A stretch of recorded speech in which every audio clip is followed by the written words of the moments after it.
Even though they're called savings account, keeping your money in a standard savings account can be counterproductive for your goal of actually saving money. In this video, I will be explaining where you should keep your savings instead. My name is Oscar and this is the key takeaway.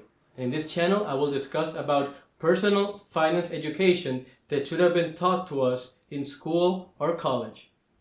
This video assumes that you already know how much money you need saved in your emergency fund, or perhaps you already have it. If that's not the case, please check out this other video while I explain how to build an emergency fund. That being said, let's get started. There are three terms you should know before we get started: purchasing power, inflation, and APY. The first one, purchasing power, in simple terms, is the amount of goods and services that a set amount of dollars can get you. For example, if you go to the movie theater and you have $20 and that can get you a ticket, a soda, a popcorn, and some M&Ms, then the purchasing power of those $20 were those four items. Now, for the second term, inflation. In simplified terms, this is the rate at which goods and services increase in price over time. Continuing on the same example we just discussed of the movie theater, in 10 years' time, those $20 will probably only get you the ticket, a soda, and the popcorn, no M&Ms. This increase in prices is because of inflation, and your inability to buy the four items is because of a reduction in your purchasing power. So what you should know is that over time, because of inflation, things get more expensive, and that over time, due to inflation, purchasing power decreases. The third term is APY, which means annual percentage yield, which in simple terms is the amount of money that you earn on an investment after a year, represented on a percentage. For example, if you save or invest $100 on an instrument that says that it has a 5% APY, that means that after 1 year, you're gonna get 5% back on your investment, which for $100 would be $5. Now, why is this important? Well, according to the US Bureau of Labor Statistics, I looked at the inflation for the past 10 years, from 2010 to 2019, and the average inflation rate over the past 10 years is 1.8% yearly. This means that if you have your money sitting on a savings account that generates no interest, at the end of each year, your purchasing power is reduced by 1.8%. Okay, so now you know a very basic definition of purchasing power, inflation, and APY. Now the question is where to put your money. There are various instruments that you can use to put your money, such as savings accounts, certificates of deposit, US Treasury bonds, the stock market, and more. First, the standard savings account.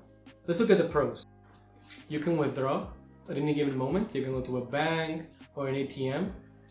Depending on your institution, you're going to have 0 to very low fees, and there is usually no minimum balance to have on the account. For the cons of the standard savings account is the very low annual percentage yield, usually in the neighborhood of 0.01%.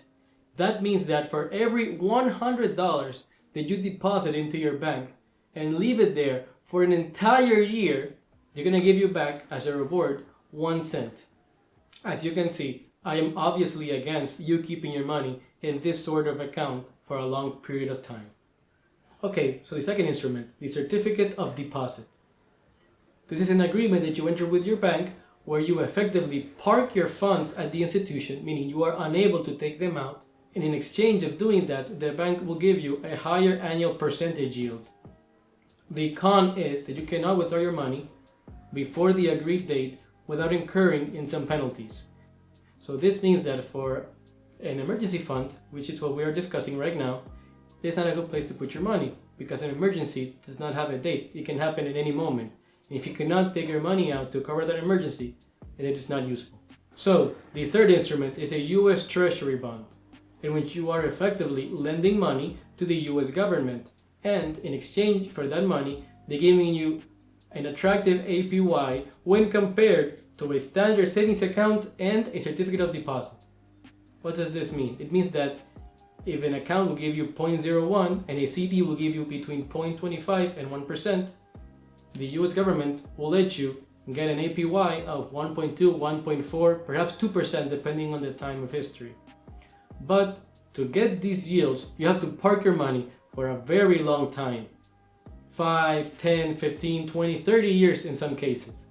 So again, this is a very good instrument, but not for an emergency fund.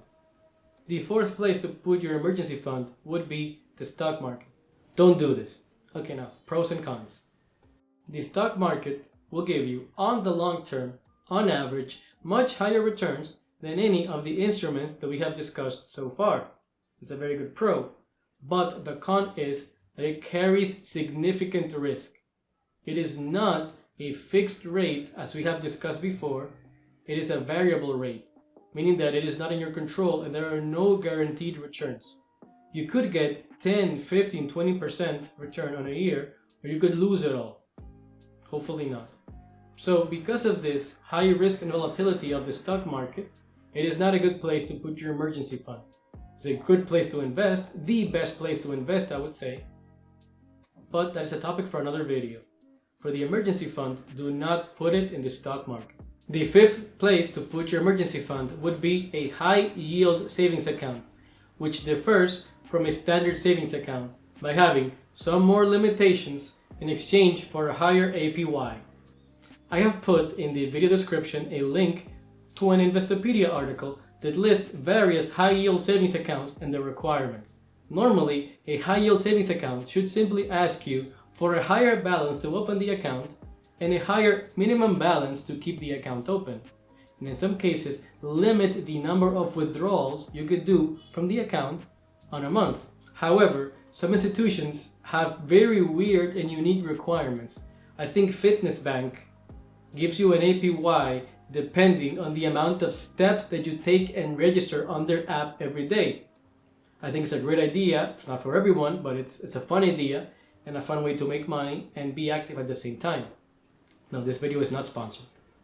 But if you want a no-frills, high-yield savings account that you can open online, you can use Ally Bank, which at the time of this recording is giving 0.8% APY on their high-yield savings account. Yes, this is still lower than the 1.8% inflation rate that we mentioned earlier in the video. However, please keep two things in mind. First, this account is FDIC insured, meaning that if for whatever reason the bank goes under, the US government will honor your deposits and pay you back up to $250,000. So it is practically risk-free. And second, your emergency fund is not meant to be a flat number that you keep over time. It constantly changes and evolves and needs to be adjusted, in part due to inflation. To wrap up, the key takeaway from this video is that you should keep your emergency fund in a high-yield savings account to protect it as much as you can from inflation.